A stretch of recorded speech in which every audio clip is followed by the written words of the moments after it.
Question है आज का और काफ़ी अच्छा क्वेश्चन ये है। Two containers of same depth are filled fully with two different liquids of densities rho 1 and rho 2.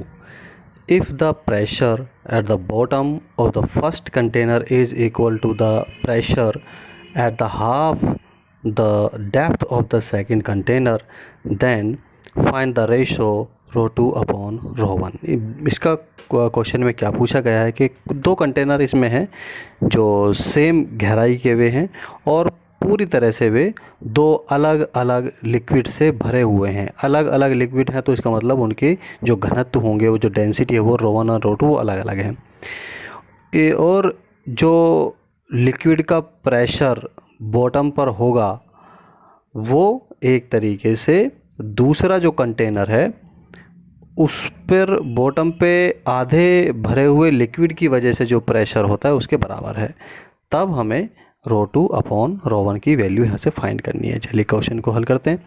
ये इस तरह से हमारे मान लिया कोई कंटेनर है, एक ये कंटेनर है और एक ये कंटेनर है, बिल्कुल सेम यहाँ पर साइज़ है और इनकी जो इसके अंदर जो लिक्विड्स भरे हैं उनकी डेंसिटी मान लेते हैं कि ये रो 1 एंड रो 2 इनके अलग अलग, क्योंकि अलग अलग लिक्विड्स हैं, हो सकता है एक इसमें कोई पानी भरा है या इसमें कोई ऑयल भरा है तो उनकी डेंसिटी अलग अलग हो जाती हैं। तो अब मान लेते हैं कि यहाँ पर जो हाइट है वो इस कंटेनर की h हाइट यहाँ पर ये है। तो h हाइट की वजह से जो ये बॉटम है यहाँ पर कुछ ना कुछ प्रेशर ज़रूर होगा।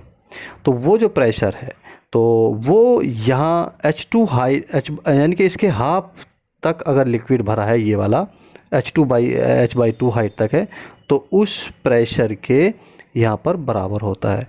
और हम जानते हैं कि जो लिक्विड का प्रेशर होता है बॉटम पर वो हाइट की वजह से होता है कि कितनी हाइट तक वो भरा हुआ है, और उसका जो फॉर्मूला होता है वो है रो जी एच।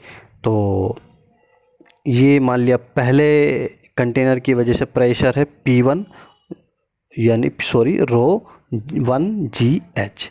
तो ये प्रेशर है इस लिक्विड की वजह से बॉटम पर, और ये किसके बराबर होगा, रो जी H2। यानी कि ये जो प्रेशर हुआ वो अगर लिक्विड यहाँ पर हाफ फिल्ड हो तो बॉटम पर जो प्रेशर होगा उसके बराबर होगा, जहाँ पर जी एसेलरेशन ड्यू टू ग्रेविटी होता है, गुरुत्व त्वरण है।